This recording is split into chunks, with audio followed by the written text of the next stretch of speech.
Dan ketika anak domba itu membuka meterai yang ketujuh, maka sunyi senyaplah di sorga, kira-kira setengah jam lamanya. Lalu aku melihat ketujuh malaikat yang berdiri di hadapan Allah, dan kepada mereka diberikan 7 sangkakala. Maka datanglah seorang malaikat lain, dan ia pergi berdiri dekat mezbah dengan sebuah pedupaan emas. Dan kepadanya diberikan banyak kemenyan untuk dipersembahkannya bersama-sama dengan doa semua orang kudus di atas mezbah emas di hadapan takhta itu. Maka naiklah asap kemenyan bersama-sama dengan doa orang-orang kudus itu dari tangan malaikat itu ke hadapan Allah. Lalu malaikat itu mengambil pedupaan itu, mengisinya dengan api dari mezbah, dan melemparkannya ke bumi. Maka meledaklah bunyi guruh disertai halilintar dan gempa bumi. Dan ketujuh malaikat yang memegang ketujuh sangkakala itu bersiap-siap untuk meniup sangkakala. Lalu malaikat yang pertama meniup sangkakalanya, dan terjadilah hujan es dan api bercampur darah, dan semuanya itu dilemparkan ke bumi. Maka terbakarlah 1/3 dari bumi dan 1/3 dari pohon-pohon, dan hanguslah seluruh rumput-rumputan hijau. Lalu malaikat yang kedua meniup sangkakalanya, dan ada sesuatu seperti gunung besar yang menyala-nyala oleh api dilemparkan ke dalam laut. Dan 1/3 dari laut itu menjadi darah, dan matilah 1/3 dari segala makhluk yang bernyawa di dalam laut, dan binasalah 1/3 dari semua kapal. Lalu malaikat yang ketiga meniup sangkakalanya, dan jatuhlah dari langit sebuah bintang besar menyala-nyala seperti obor, dan ia menimpa 1/3 dari sungai-sungai dan mata-mata air. Nama bintang itu ialah Absintus. Dan 1/3 dari semua air menjadi absintus, dan banyak orang mati karena air itu, sebab sudah menjadi pahit. Lalu malaikat yang keempat meniup sangkakalanya, dan terpukullah 1/3 dari matahari, dan 1/3 dari bulan, dan 1/3 dari bintang-bintang, sehingga 1/3 daripadanya menjadi gelap, dan 1/3 dari siang hari tidak terang, dan demikian juga malam hari. Lalu aku melihat, aku mendengar seekor burung nasar terbang di tengah langit dan berkata dengan suara nyaring, "Celaka! Celaka!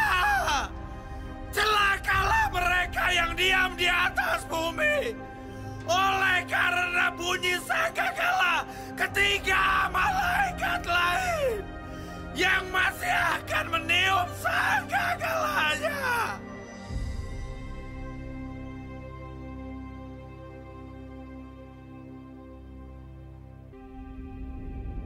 Lalu malaikat yang kelima meniup sangkakalanya, Dan aku melihat sebuah bintang yang jatuh dari langit ke atas bumi, dan kepadanya diberikan anak kunci lobang jurang maut.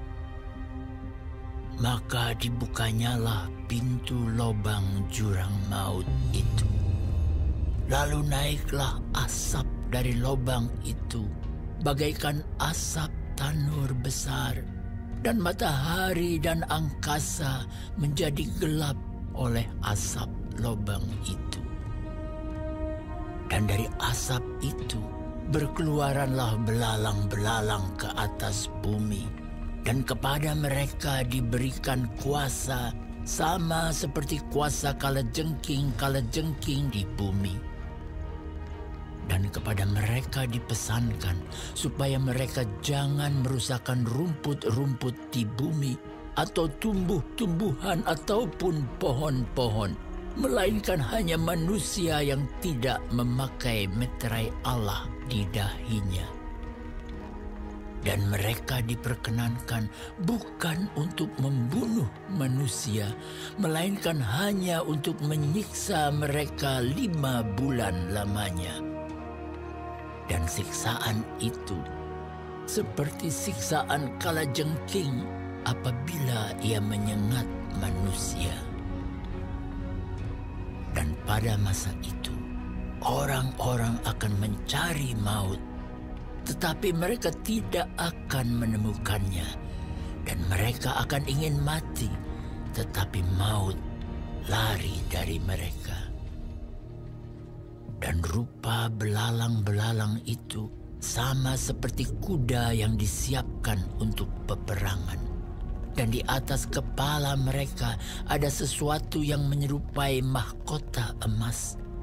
Dan muka mereka sama seperti muka manusia.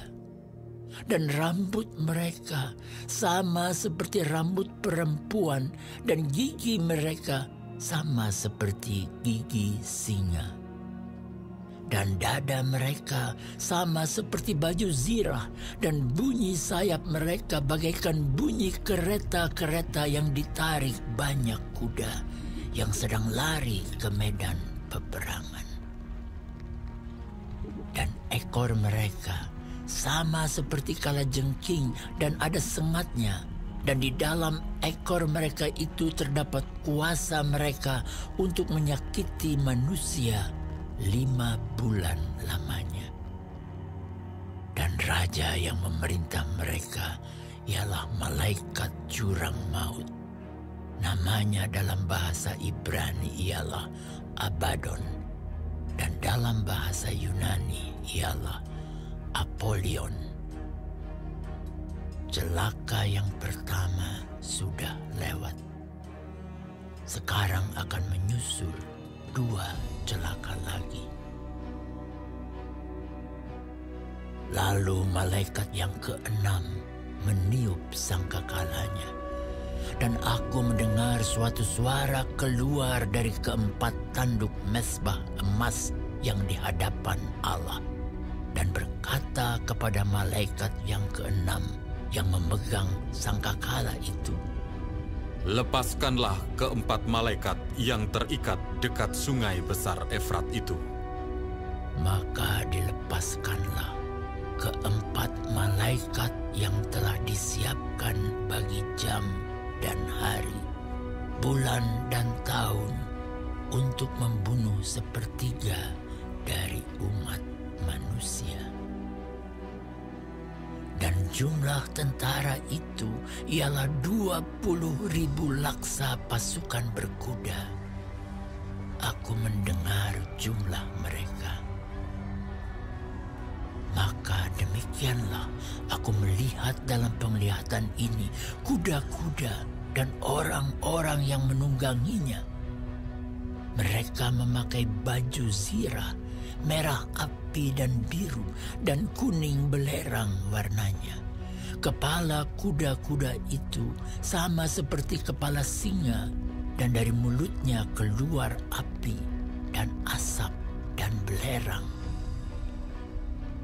Oleh ketiga malapetaka ini, dibunuh sepertiga dari umat manusia, yaitu oleh api dan asap dan belerang yang keluar dari mulutnya. Sebab kuasa kuda-kuda itu terdapat di dalam mulutnya dan di dalam ekornya. Sebab ekornya sama seperti ular. Mereka berkepala, dan dengan kepala mereka itu mereka mendatangkan kerusakan. Tetapi manusia lain yang tidak mati oleh malapetaka itu tidak juga bertobat dari perbuatan tangan mereka. Mereka tidak berhenti menyembah roh-roh jahat dan berhala-berhala dari emas dan perak, dari tembaga, batu dan kayu yang tidak dapat melihat atau mendengar atau berjalan. Dan mereka tidak bertobat daripada pembunuhan, sihir, percabulan, dan pencurian.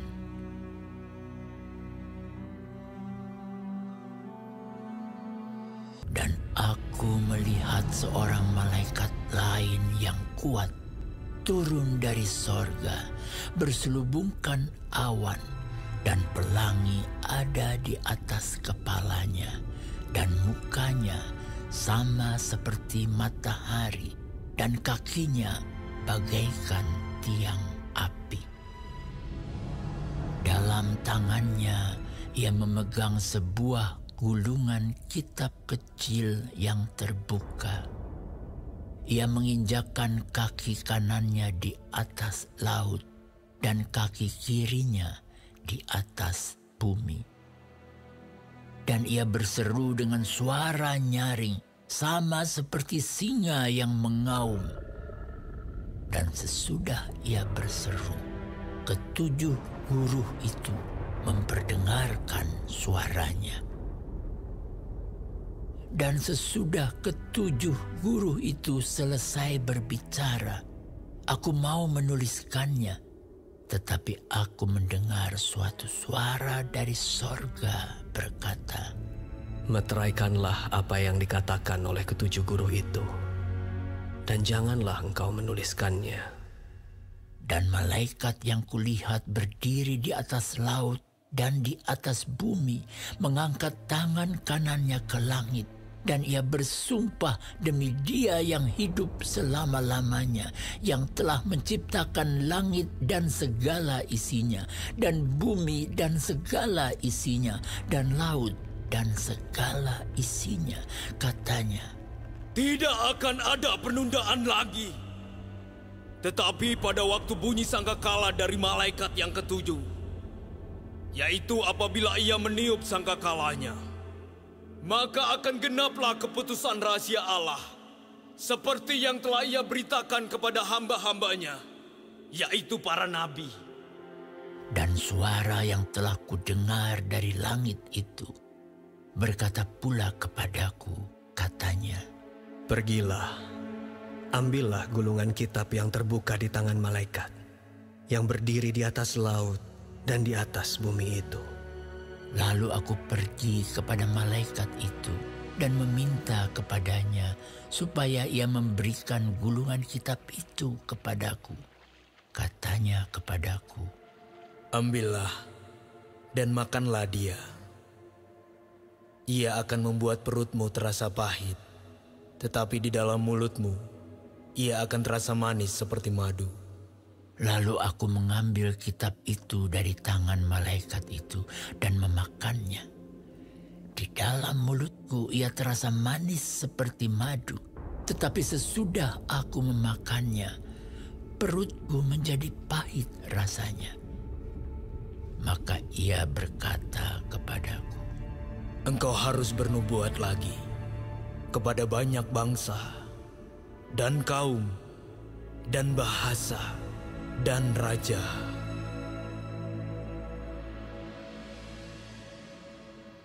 Kemudian diberikanlah kepadaku sebatang buluh, seperti tongkat pengukur rupanya, dengan kata-kata yang berikut.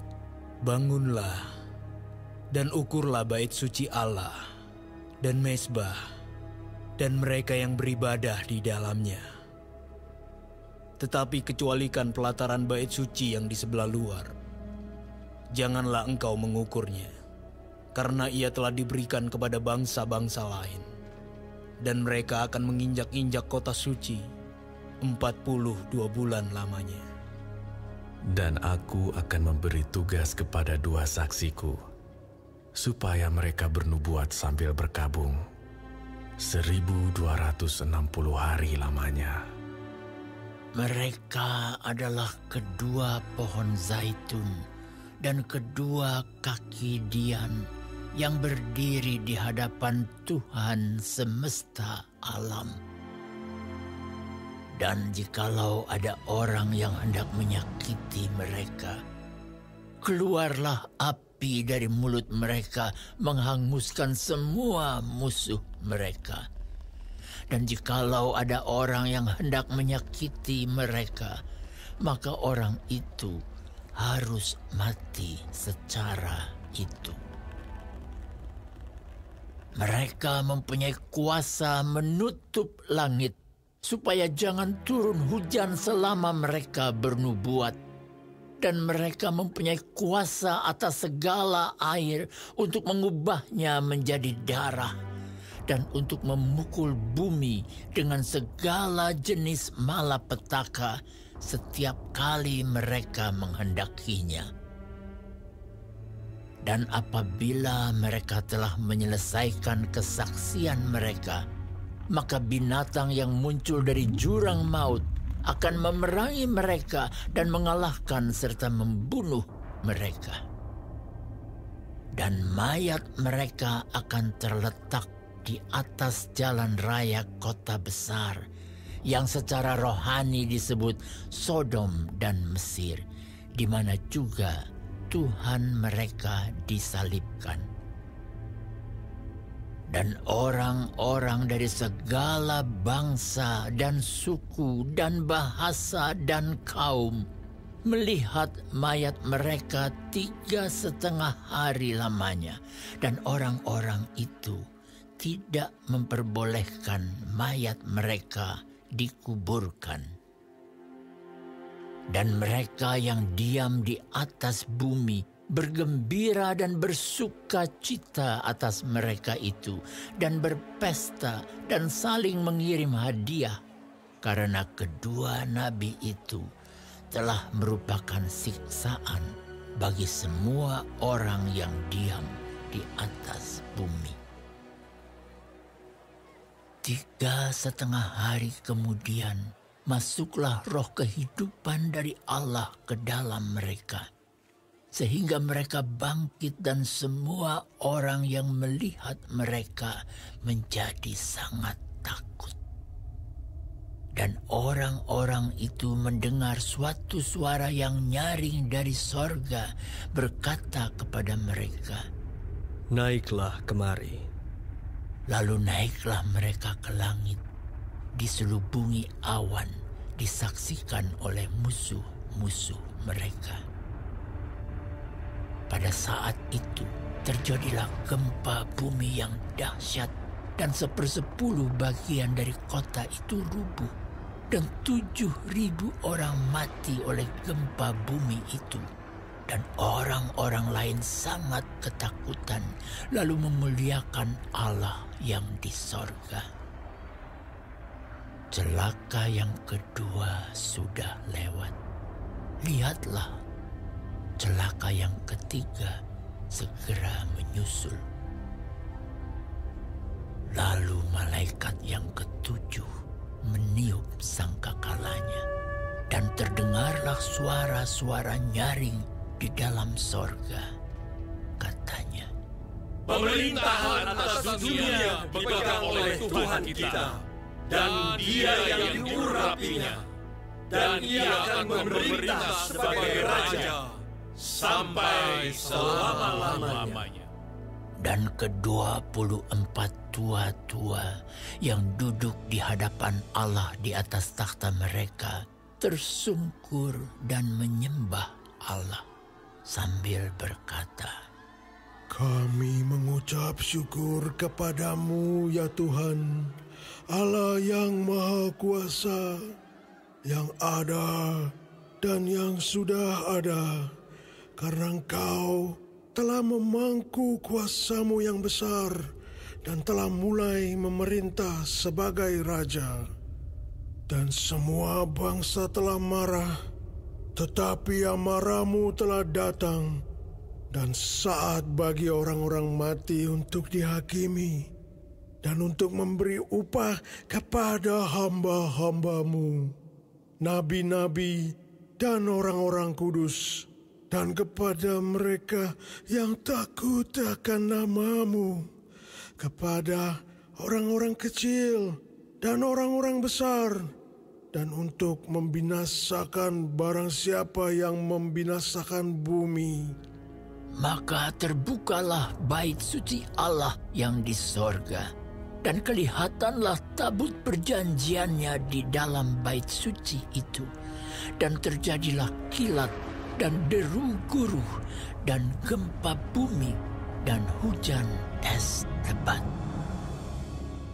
Yesus, Raja yang berbeda.